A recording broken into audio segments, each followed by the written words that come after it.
Minds, and I am your host, Octavius Gould. I have the pleasure of having as a guest a good friend of mine, Victor Barnes. Victor, thank you for joining us. I'm so excited to have a conversation with you about your incredible journey, your leadership experience. So thank you. Absolutely. I'm glad to be here. I'm glad we've stayed connected all these years. Yes, it's been about 7 years since we met in Atlanta, right? That's correct. That's correct. In a very different realm. Exactly. And I'll tell you, before I introduce you, some of your background to my audience, what led me to this moment is that encounter that we had 7 years ago. You were actually preparing for a keynote or a panel discussion, and you were working on getting to your highest state of readiness for that speech. I knew your background. I knew that you had tremendous experience and that you were a very solid, impressive professional. And I think that's what made me take notice. Here's an executive for one of the most reputable organizations in the world who has been speaking publicly for years, if not decades, and he's actually preparing for this speech to get to his highest state of readiness. And from that moment on, I said, I need to connect with Victor, maintain a relationship with Victor, because it inspired me. Nice. That you were going through that journey of continuous development. So you got it. That's the word right there. Continuous. There's always another level, as I learned, as we may cover in one of the stories here. There's always another level, and I'm always trying to seek it. Exactly. So for the benefit of my audience, I want to just give you some background on Mr. Barnes here. Mr. Barnes is from Chicago, and he's going to talk about that journey in a second, but just an impressive professional, but more importantly, an impressive person. He initially graduated from Northern Illinois University, then also got a coaching diploma from Emory University.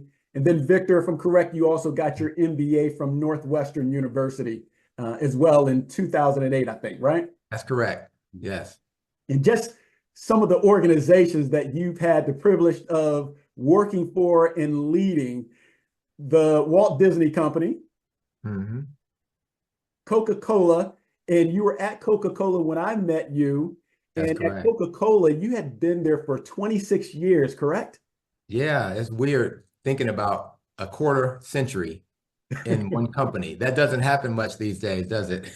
It doesn't. It definitely not for me, because I am quick to make a move that benefits my goals and aspirations. So I could never work for one company for 26 years, but all of my family members are like you. They have tremendous tenure and history with one organization. And I think I'm a little too impatient. Understand. Well, I think I share that trait with you, but if we get into it, you'll see how I was able to kind of hack my impatience in an organization 26 years. Awesome.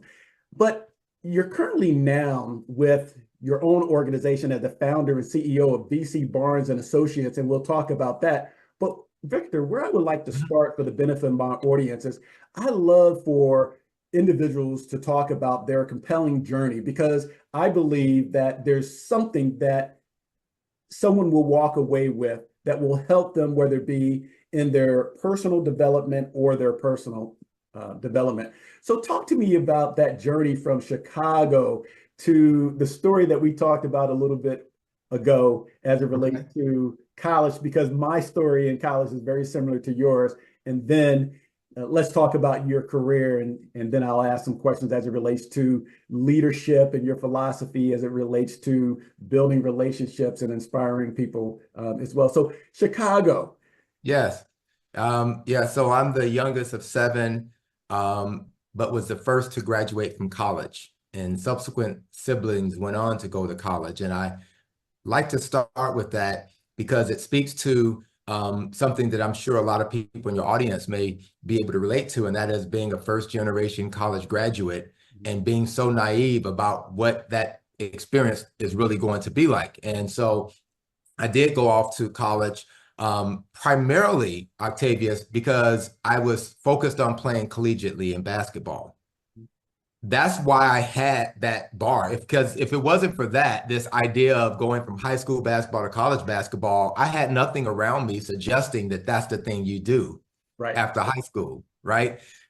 And I was initially recruited by Northwestern, a D1 school and a Big Ten. So, I was top 50 basketball player in the Chicago area.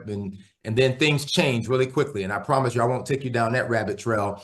But essentially, they ended up recruiting another point guard. And I decided that I didn't want to play anywhere else because I only wanted to go to Northwestern because I knew it was a top academic program. I knew that much about it. Right. So I ended up getting married at age 19. Thought about walking on, actually went and worked out with the team at Northern Illinois and then decided, oh, I don't have the time for this. I've got to make money because my wife and I, we want to have kids. Now, my wife and I have been married almost 41 years now. We got 5 grandkids. And so I focused on getting my degree. I was going to be a finance major, ended up in accounting. Why? I heard that they get jobs right away, right? It wasn't this very intentional plan as the kind of drumbeat I'm trying to convey here. And ended up working for Coopers and Lybrand, and off I went into a accounting and finance career.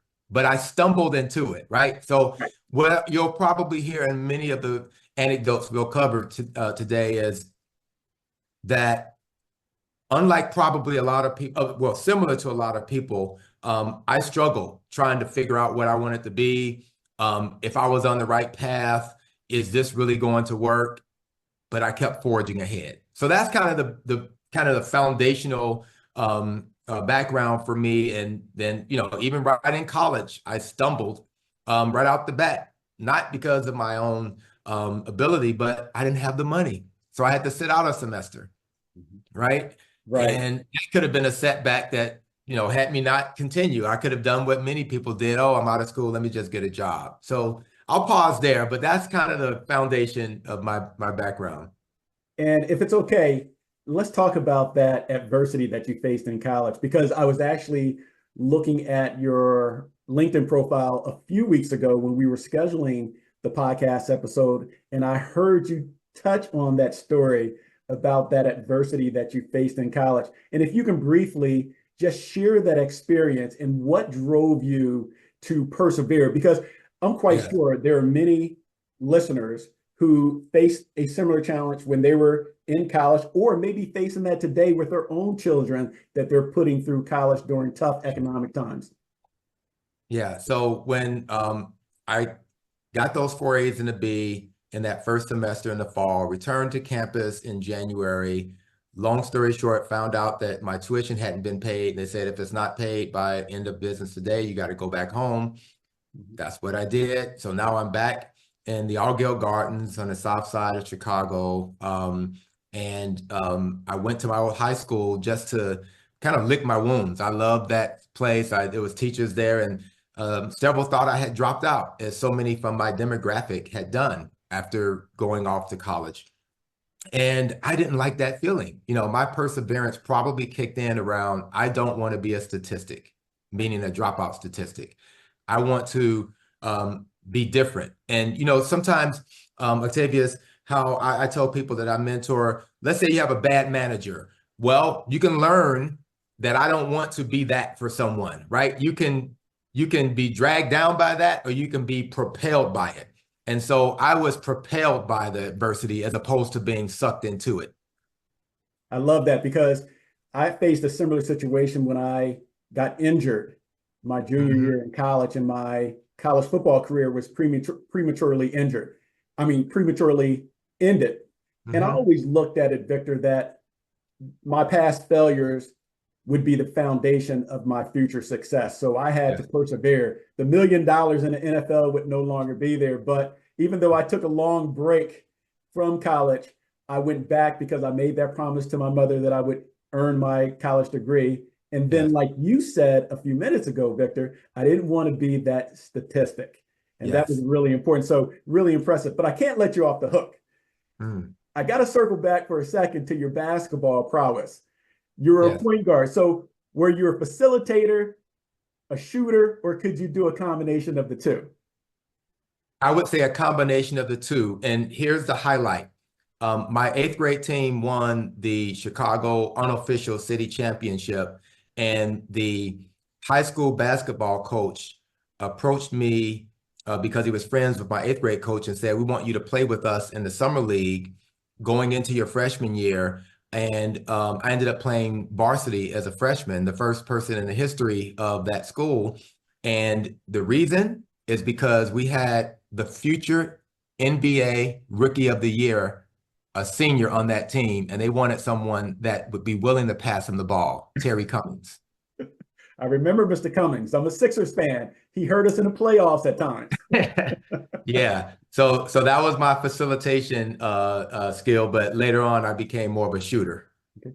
And as you think about your past athletic career, how did that aid and guide you once you got into corporate America? What are some of the lessons that you learned from being an athlete that really stuck with you when you went through corporate America? Teamwork comes to mind first, right? Teamwork. I don't want to give a bunch of cliches, but don't stop until the clock expires. Like, you just never know, right? Keep doing your best and leave with your head up, right? Because things will happen. I'll just briefly go here. The Coca-Cola Company in the year 2000, this is just public record, settled then the largest discrimination lawsuit in the history of corporate America. Okay. I was there. So whatever things led to that settlement, I was probably involved in or on the receiving end of whatever the things that were involved in that settlement. I'm just trying to be broad here. I don't want to go down that rabbit trail. Understand. I ended up being the first CFO of a North America business unit in the history of the company. There's never been a Black person who's gotten to that level in the flagship market of the Coca-Cola Company.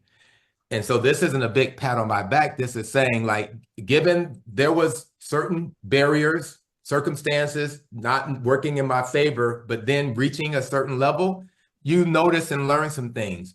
But foremost, representation matters, because when I got to that division CFO role, the company CFO was a Black woman. And I never discount the possibility of that representation there gave me an opportunity to be seen as a possible person suitable for that role, right? I don't want to just say, hey, I was the exceptional person that was the first to do it. That's not about that. Right. And then having a manager who I had worked for several years, several jobs previously, that, knew me well enough. So my point there is, I learned a lot through the lessons, good and bad, coming up in corporate America. Yeah. Now, as it relates to teamwork, every professional who's submitting a resume will put that keyword or key phrase, I am a team player. I understand teamwork. And I'm a people person. There you go. There you go. As an executive in corporate America, what do you think is true teamwork? And how does that truly impact a large organization such as a Coca-Cola Company?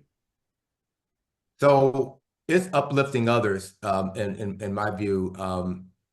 One of the key parts that made me a success, I believe, is that I love to make the assist, and I didn't care whether I scored or not, right? I love the assist more than scoring. That's blending in a little basketball. Right.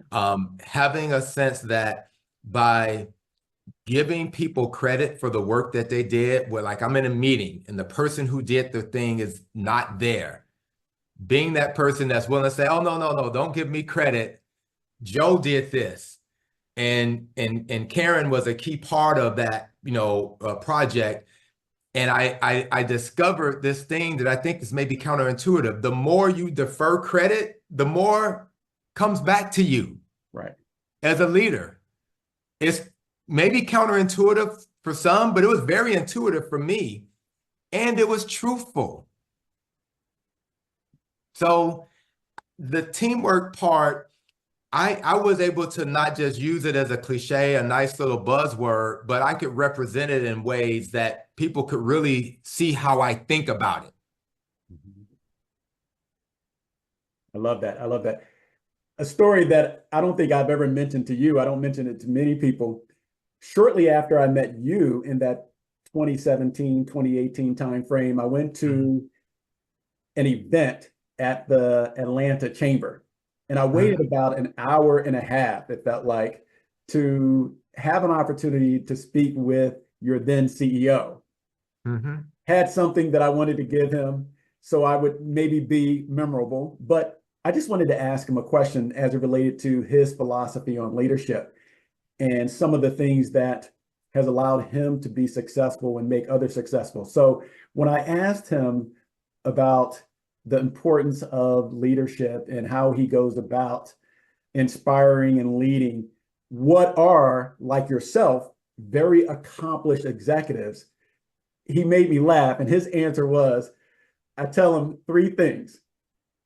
Don't steal the money, don't steal the formula, and after you develop and hire great people, get out of their way.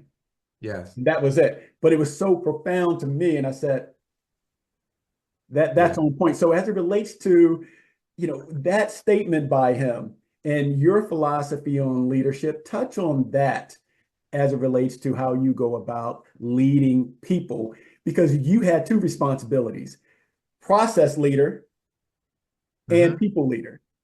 Yeah. The first thing that comes to mind on that point, Octavius, I just had a conversation with someone the other day because I met you in 2017, 18. I was the CFO of the Coca-Cola North America, Canada business unit. Yes. And the first day I met my financial planning and analysis director, I told her that I had never owned the P&L. I had been in a lot of commercial roles, introducing new products, new packages, doing customer deals, very commercial forward, customer facing types of activities. But the back of house, closing the books and all that, like, I didn't really necessarily like that. But what that did instantaneously is let her know that I am humble. I don't mind sharing what I don't know, and that I'm going to have her back and give her credit for the work that she did.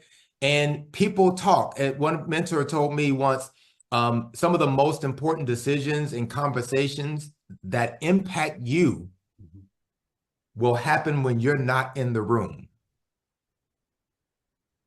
Makes sense. So that initial conversation with her, again, think about it. I've just arrived as a CFO. It's the first week, maybe the first day. I don't remember. What is she going to go and do? Hey, Trixia, I'm sorry, I said her name. What is he like? Right. What was it? What was it like? Right? The reputation begins to build right from the jump. Exactly. And now, that wasn't performative. That was just me being how I am, but I know the importance of showing up that way.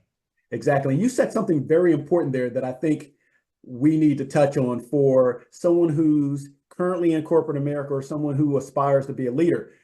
You were honest and upfront as it related to what you needed to work on as pertaining to that position. What can you say to people who are stuck, whether it be during the course of an interview process or just going through their leadership role when they know they aspire for more responsibility, but they're currently not ready? Because a lot of people will embellish and then get into the role, overpromise and underdeliver, and set themselves up for failure. But you didn't do that. Yeah, that's so true. Look, I do firmly believe, and I'm sure you've heard this before, making a connection, being the right fit is a two-way highway. I always looked at roles and from the standpoint of, I want to make sure they know who I really am and what I'm trying to achieve, as part of me also finding out what the role is and how they see it being something that delivers value for the corporation and us having an exchange. That had to be an internal confidence in myself that if this doesn't work, there will be something else. Right. And I don't know, man, it's easy to believe that one just has to go in and impress and convey a certain image in order to get the job. But I've just found in the long run that may be counterproductive if that performance that I did puts me in a role that makes me then look bad. Right. I don't want that. I'd rather be happy and performing well. These are just basic human nature things that I had going into it, as opposed to talking, have the growth mindset, be proactive. I don't want to say all those buzzy words. It's just having a sense of who you are and what you're trying to do. And that's the way I approach things. Yeah, I try and avoid those cheesy words and phrases too, but being a podcast host, they come out naturally sometimes. But They do. I don't want to disparage it, but you'll hopefully find that I don't go there. But hey, one thing I say a lot, Octavius, I say when you walk into an interview, this is for your listeners. This is a metaphor that I think has worked for a number of people. That interviewer, when you walk in the room, has a proverbial red or yellow flag that they see above your head. And it's your job, as fast as you can, is to yank that flag down so that they're really engaging with you. Because the average interviewer maybe is going to look at 3 to 5 people. And they're more around, I'm in the mode of trying to eliminate someone. Right. And show me why you're not the one that I should eliminate. And so that flag that I spoke of, that's okay, I'm looking for why this person isn't the right one, so I can move on to the next and find the right one. Right. That ability to make a quick connection, that ability to really show up and be present, as opposed to these memorized like cliches and words that you just want to impress with, those are the very things that form separation and have them think, yeah, I'm not sure this is the one. But so you have to have that ability to really connect in that, I'm going to use on those buzzy words, authentic way. There you go. Authenticity is really important and key, right? That's a word that we can talk about, and it's not cheesy because it comes across and it builds trust, correct? It does. It does. Now I have a counterintuitive, or maybe a counterpoint to that. I know we're not going to talk a lot about this banner above my head because I purposely didn't want to, but the first chapter in my book is titled The Authenticity Conundrum. I like that. I like that. What does that mean for people who may never been exposed to that type of phrase? That authenticity is a very complex word that I think doesn't convey all of its intricacies on the face of it. There's people told, hey, be your authentic self and things will work out. But a psychologist that I read a podcast about, Dr. Hansen, there's a podcast called Being Well. It says, hey, you can be an authentic jerk. There's research that gets into what does it actually mean to be authentic? Is it really good to be authentic? I'm not suggesting it is or is not. I'm just saying it's more complex than meets the eye. And so I talk about it from the lens of how I struggled to show up in my authentic self. And just let's face it, I'm a poor kid from the southside projects of Chicago, and now I'm in a major corporation. And how do I bring that true authentic self in there? And it's like, well, you can't bring all that stuff in there because I can go real hood, right? Right. So that might be authentic in my neighborhood that I would go visit at a reunion, but that's not going to work for me. You follow what I'm saying? That's where you get into the complexity of it and the balance and what that feels like. So I get into it from a personal perspective, and then I bring in research that talks about it. Victor, I can appreciate that challenging dynamic because I was born in the hood in North Philly. My parents at age 5 moved me to the countryest town in New Jersey, but it was still Jersey. And it's not as easy done as said. There are so many people I talk to, and we're talking about authenticity, and they're concerned about being viewed as a brown noser. And when they're going through corporate America, they're trying to develop relationships and position themselves for career advancement, but they're challenged with maintaining that level of balance. What type of advice can you give to people who are in that situation? The quick answer is people sniff out phony. Mm-hmm. And you might be the last to know it, right? I've just found that it's best to, for example, be that individual who's willing to run counter to the norm of pretending that they know everything, for example, right? That person that's willing to say, well, wait a minute, before you go on, I actually didn't totally get that. Here's what I got from it. That builds credibility. That gives people this signal that, oh, this person's really here. And I'll say this. I don't know the numbers, can't know the numbers, but I believe based on being a leader and people saying, Victor, you're very different than other leaders I've ever dealt with. No leader like you have ever just had lunch with me and have normal conversations. And I'm like, I'm a normal person. Why is that so exceptional? Right. Right. And I had the experience of a leader who was then the president of the North America group speak to me on an elevator and shocked me because I thought that I should just like hide in the corner of the elevator, and he introduced himself. And I promised that one day, if I'm ever in that level with a C in front of my name, I'm going to be like that person and know that making that connection can make someone's day. Like, oh, I'm seen. Right. So I want to paint a picture of this balance, right? There are situations that didn't go well that I was like, I want to be better than that. And there were some situations that absolutely went well and leaders that showed a way of being that made me feel really great about myself. Like, and I want to be like that. And that's one of the things I think that any of us can take. And I probably didn't answer your question directly, but I've got all these different things running through my mind after just writing a book. And these little lessons, man, leadership is very, very meaningful to me, for sure. Yeah, and when you think about that 26-year career at the Coca-Cola Company, it's easy to look at you now and see why you were able to climb the corporate ladder. But what are some of the things you did in year 2, year 5, year 15 at the Coca-Cola Company to differentiate yourself, to position Victor Barnes to get that C-suite role? I think in the beginning, I had a strong ability to develop a rapport with individuals. And I remember in my first year at Coopers & Lybrand being asked to join the elite recruiting team. Okay.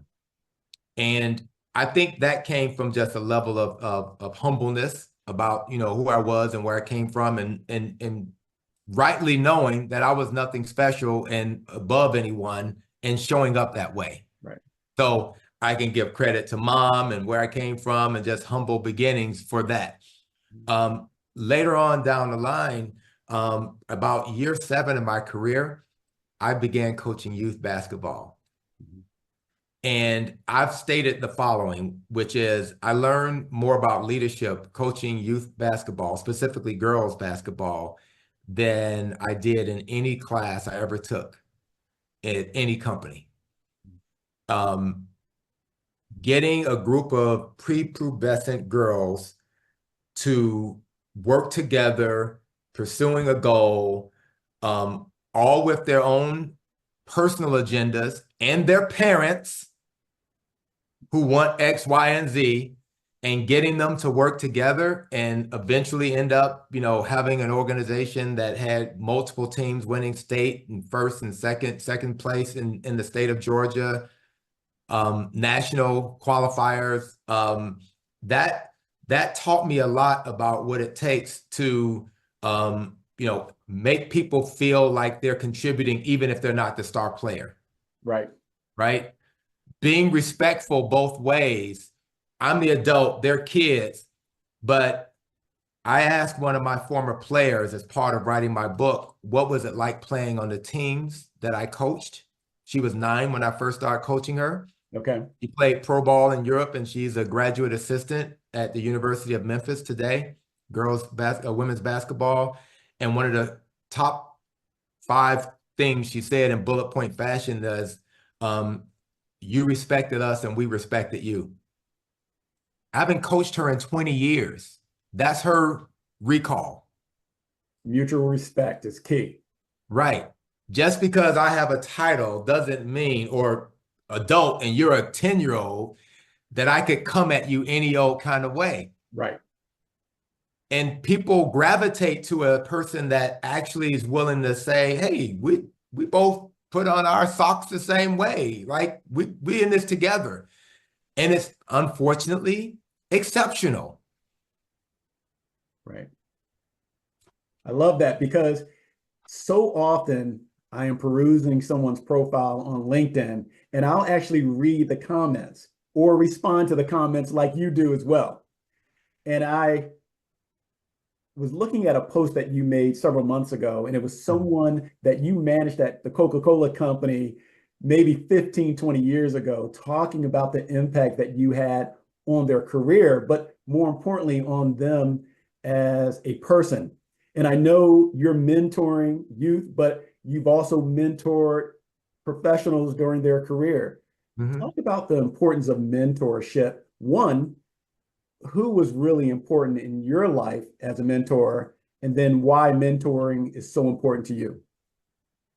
So multiple mentors throughout time, but I would speak to a particular person who showed up unexpectedly in my life at a football game. Okay. My wife and I had season tickets to the Falcons. It was leading up to the year that they actually made the Super Bowl. So it was fun and exciting in there. And we showed up, my wife and I, and this couple was next to us, and the Falcons made an exciting play. I jump up with my beer, and the contents did not defy gravity. It came down on this man's wife's hair that she had just gotten done. I'm like, they're going to hate us. Turned out this guy was former college basketball player, board director, C-suite at several companies. And by game 5 in the season, he asked me when I'm going to be a CFO at Coke. And I was like, and I was a director at the time. Okay. And I said, no, I don't think that's in the cards for me. You just don't know. Right.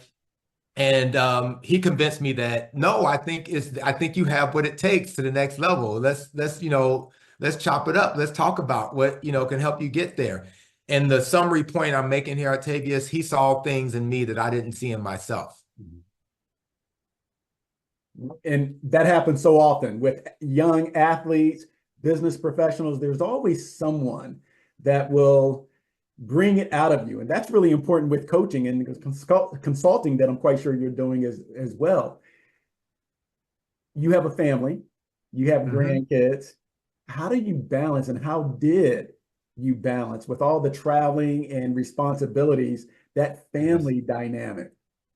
So funny you ask. Just yesterday, my daughter I coached her as well when she was a youth, just for a year, and I stopped coaching her. But she's a full-grown adult, and I asked her, was she taking a day off because she had a particularly long day at work the prior day. She works for a nonprofit organization, and they had an annual fundraiser the prior day, and she's like, no, I don't think I'm taking a day off. And I said, yeah, well, maybe you deserve a mental health day. I said, do you remember when you were a kid? I used to take those mental health days, and we got to talking about that.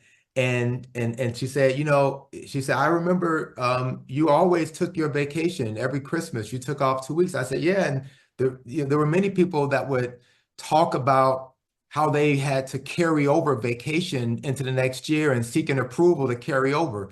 And I said, how did I manage to work in some of the most really challenging jobs? I never carried over a day of vacation. I never didn't use my vacation. Excuse the double negative.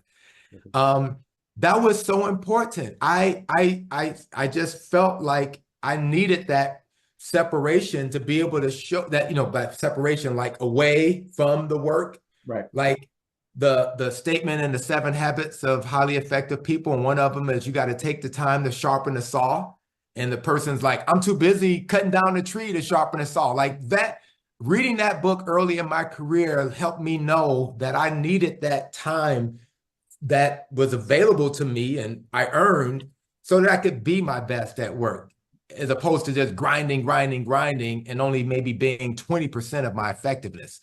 Right. So it was an approach, how to process a particular situation, and that's the way I processed it. That's really interesting because I'm a girl dad, a proud girl dad. Early in my entrepreneurial career, I was all about grinding, and I wore that word as a badge of honor. And I had to evolve as a business professional and understand that work-life balance is important, and being present, as you mentioned in the beginning of our conversation, is Yes. really the key, being present. So Absolutely. your wonderful wife, your kids and your grandkids saw you as someone who was present.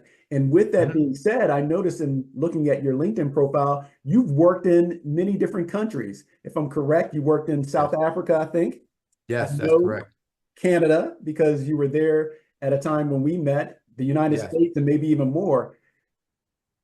Talk about that experience and reflect on the importance of the cultural differences that an executive like yourself had to prepare themselves for to be successful. Yeah, it's amazing. It's the minute you started talking about the countries I worked in, I had the trigger culture in my mind. And a brief story. Just before I was about to take the flight over to Johannesburg, I met with a mentor at Coca-Cola and said to her, I've had an approach that's been effective for me here in the United States in the jobs I've had, just, meeting people where they are, being candid, making sure they understand that they could speak with me, but I don't know how that will translate over there. And, in Johannesburg, and I know everyone that I meet there won't be from there because people are from Zimbabwe, from Kenya, et cetera, that work there. So different cultures within a whole set of different cultures. And she said, well, Victor, you're going to be an expat. And just let's face it, many expats show up in a place and the employees assume that that person's just there to climb to the next level. So there's that. So you're going to have to not only learn how to acclimate yourself in a different culture, but you're going to be also working against an expectation they'll probably have that you're just somebody there to walk over them to get to the next level. So that's kind of a double hill to cross. But I tell you what, the same thing that helped me when I showed up as the new CFO in Canada showed up over there, that they're human beings. And people are going to have their defensive mechanism, just like that interviewer with that yellow flag over your head. And you got to put in the work to show them that you are a real human being, just like them, and not the bad person or the person, not so much bad person, but the person that's just coming there to look out for themselves, kiss up to the higher ups and not really lead them. And I took a genuine interest in them, just as human beings. Like you meet someone, oh, hey, how long have you been working here? Really? Oh, what's it been like so far? Oh, wow, he's actually asking me questions. Right. Oh, in this, since this is an interview, you can ask questions. So, just curious, do you have family here? Oh yeah, I'm married, I've got kids. What? They actually care to ask that? And then you follow up another conversation. Oh, how was your daughter's first day at school? You told me last week. Oh, they remembered that I actually have a kid. They weren't just asking me questions and forgot it. Like, these are literally moments that you're building this credibility with that individual because they're starting from a place of low expectation and you're constantly exceeding their expectation till you built it up to a place where they're like, oh, I actually can talk to this person. They're a real human being. Right. It's interesting that you say that, Victor, because I was coaching a VP a couple of weeks ago, and he said, Octavius, what's something that you can tell me? And this was our first session, get to know intake session. What is something you can tell me that can make an instant impact? I said, when you go into the office tomorrow and you ask someone how they're doing, stop and listen and have a conversation with them, instead of just walking to get your coffee or continuing on your journey. he called me up and he said, I did that 2 or 3 times. And he thanked me for that little bit of advice that I learned years ago during my days at MCI Telecommunications, just listening to people and showing that you care. Because I think there's that quote, people don't care about what you say until they know you care. And I probably butchered that a little bit, but I'm quite sure you know that quote even better than me, right? No. Look, that was some great advice that you gave him, Octavius. Something that you triggered when you said that. Say you're having a conversation with someone and they say, "Yeah, my spouse and I just went to name your place somewhere in the world," and there's one or two things the listener can do in that moment. "Oh, I've been there too. I had the greatest time." Or, "Oh, wow, how long were you there?"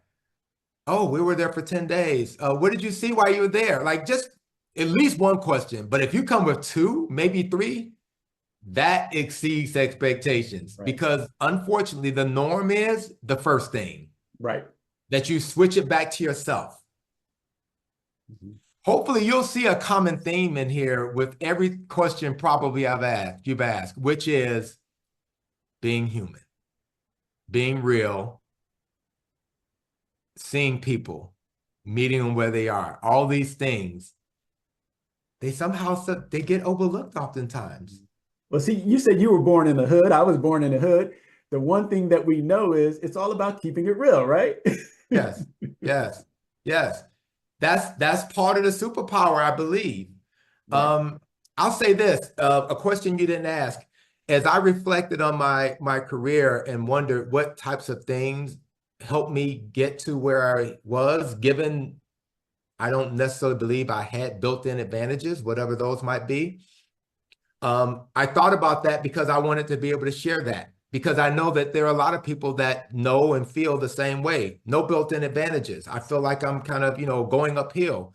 And I just believe that it is some of these moments that you make these genuine connections and like you said, being real. And I said, wow, I think I can look at my background as a built-in advantage, because I didn't walk into any places or spaces thinking I'm better than. I came from this place of, hey, I've got to really prove that I'm worthy, that, and I think that humility end up being the thing that helped me be the way I am with people, where I have these long-standing relationships, 30 years of people that will come back to me and, "Hey, Victor, I've got this new interview and I remember you were really good at X," and we hadn't worked together in 15 years.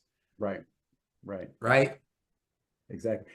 Victor, you think about your long, impressive career and some of the competencies and skills that you had to develop along the way.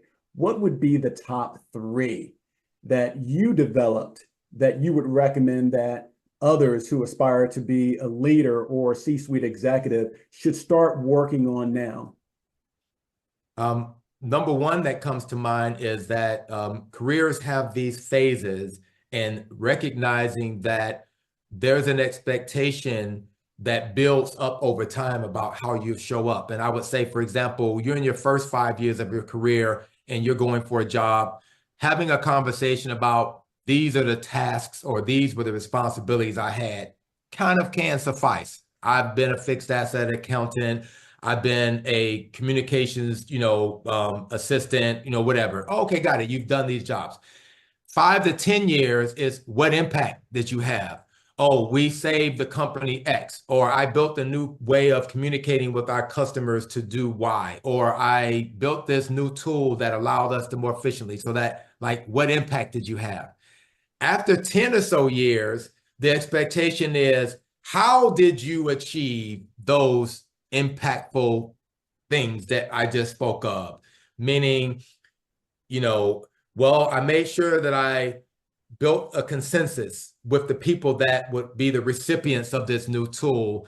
And I knew that the first person I needed to bring into the fold was X. Like, you're now giving them, how does my brain get me to the place where people actually want to engage in this new thing that I've developed that delivers this impact in this job? So I've got this buildup. So that's one key thing that, and I would direct people to a book by Marshall Goldsmith, What Got You Here Won't Get You There. There you go. There's levels to this stuff. Yes. One of the Right? greatest executive coaches ever to walk the earth, right? Absolutely. There's levels. And I think people can relate to that. Even if you're in the street, there's levels. Exactly. Right? There's levels.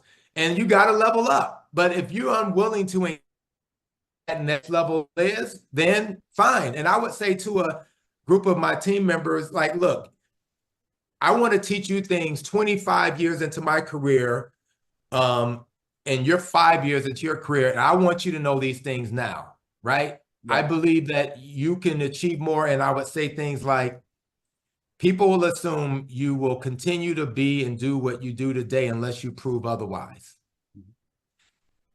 Then I would add, now, if you're okay doing the job you're doing, like, and I would get a little funny here, you may have a sugar daddy or a sugar mama, and you don't need to elevate your career. If that's you, do you. But if you aspire for X, Y, and Z, then these are some things you're going to want to take into account. Don't be fiddling with your cell phone in a meeting. Right. You're not engaged. You're not serious. You know, ask a question, even if you feel like the topic is one that's off of your like capability, but you're in the room for a reason. And, you know, if you want to be invited back again, be there, right? And say, hey, I follow the first couple of things, but I'm not quite getting this one. Oh, this person actually wants to engage in the top, right? I think people oftentimes take the what maybe feel the natural thing is, I don't know this, I'm going to be quiet. I'm going to look down, you know, and I'm saying lean in.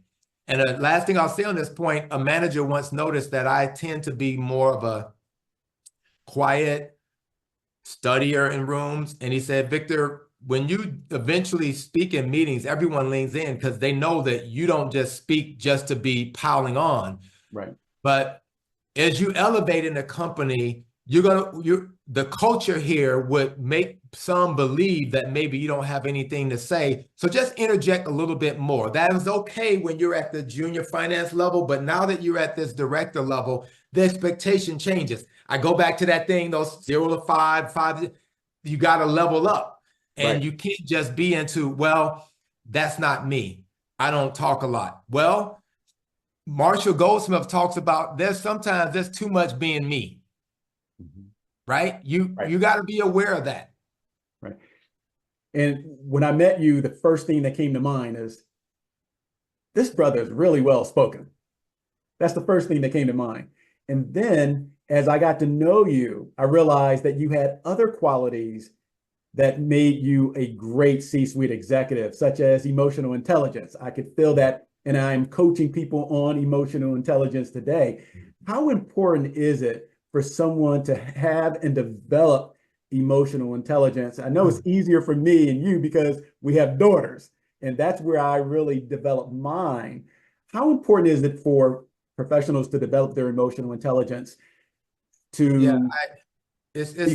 paramount. It's paramount. And I'll use that phrase I spoke to earlier about there's always another level. That ability to sense and read the room, and having an idea of where the conversation is going, being in service of others, that emotional intelligence, like I don't know where the heart of it comes from me, other than I oftentimes attribute it to that scenario I talked about, coaching young kids. Right.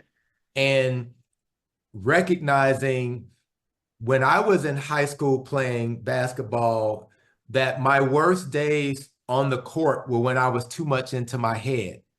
And knowing that that's the case, that people have these reservations and concerns, elevating my ability to get the best out of people involved me recognizing that sometimes you have to kind of do the things that help people relax and understand that they're in the presence of someone that really is going to value their input, You don't have to be concerned that I'm going to steal your idea and use it as my own. Like once you do that, you start lowering these barriers to performance. Right. And that is part of the emotional intelligence, knowing how you impact others. So knowing that you impact others, being the high-level executive, doing the things that bring you down to a level where people feel like I can really be myself and do things. So I believe that is part of the emotional intelligence of just helping people get out of their own way. It really involves you getting out of your own way, which is don't be a pompous A person that people often expect individuals to be, who only aspire to rise up in an organization and show up one way up here and then beat people down there. Right. And I'm quite sure that empathy was on full display when you were coaching that girls basketball team. Absolutely.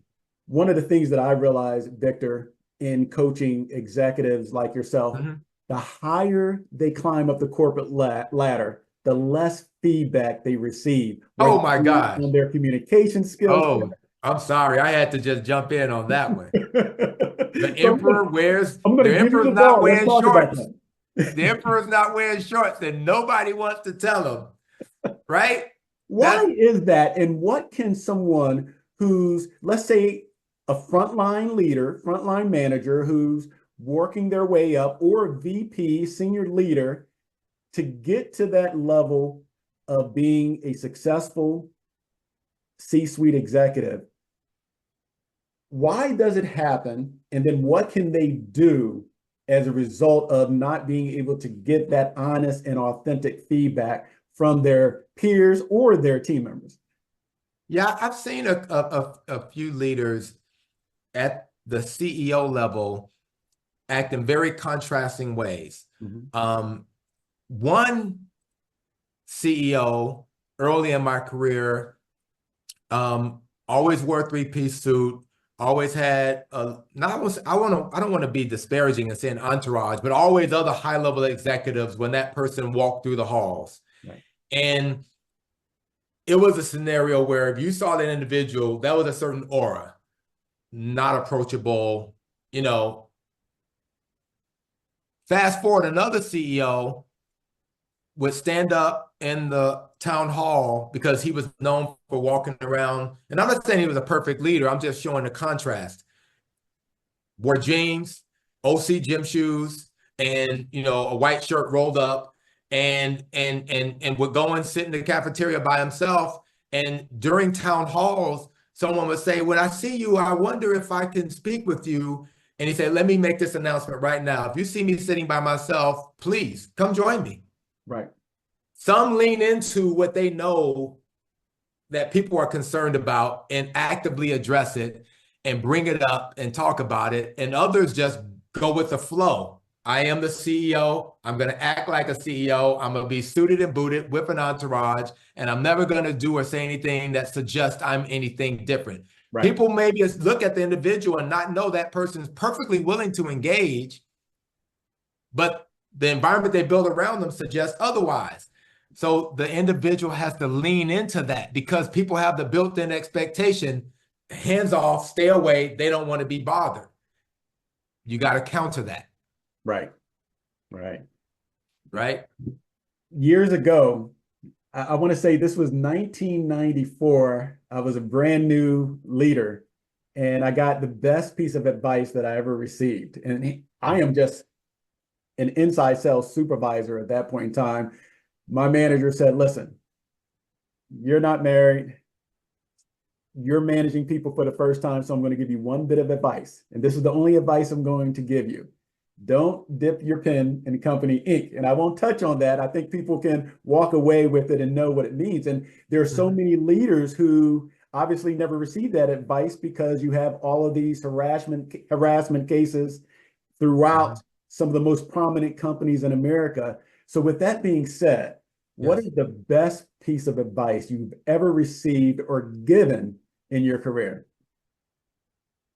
Well, I'm probably going to lean into the recency effect and That is a quote from a leader. Victor, there's always another level. Mm-hmm. And that one came as a result of a conversation when I didn't know the first thing about what it's like to be on the board of directors. And I was curious of this individual who is an executive or was an executive at Coke and was on multiple boards. And I was curious, what's it like to be there? And at that level, thinking that that's the pinnacle. Right. And what I got back was, hey, even on a board, there's the board of, let's say, Delta Airlines, and many retired former executives, they're millionaires. Then there's the board at the Coca-Cola Company, billionaires. Right. Whole different level. And I'm like, damn. So thinking about a board of directors as the pinnacle, like, no, there's still levels within levels, right? So that helped me continue to think about that word that just came out my mouth, continuous development and curiosity, right? And probably any other key lesson that I would highlight here probably fits in that same vein of striving for something more. If that's your heart's desire, like I said, there may be scenarios where you're just, I'm good right here. Right. I'm never presumptive that everyone wants to aspire. I just let them know, I want to let you know the game being played. It's your choice on whether to engage or not. Exactly. Victor, you've shared so much compelling information. How can people get in touch with you or follow you on social media? So I have a bio page, thanks to my daughter. It is victorcbarnes.com. Awesome. Awesome. And there's multiple ways to get in touch with me. And of course, I'm on LinkedIn. And the last thing I'll say on that, sometimes people reach out on LinkedIn that I've never heard from, never met. Hey, I'm in West Africa and I want to immigrate to Canada. I saw in your bio that you've worked there. I'm curious. I respond.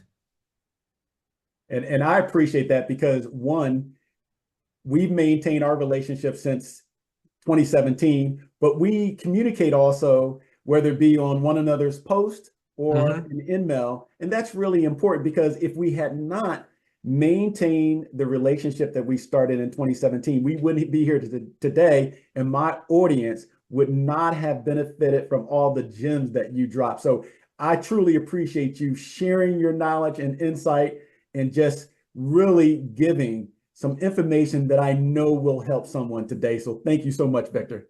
Hey, my pleasure, Octavius. Thank you for inviting me. So for my audience, we truly appreciate you either watching this episode on YouTube or listening on Spotify, iHeartRadio, or Apple Podcasts.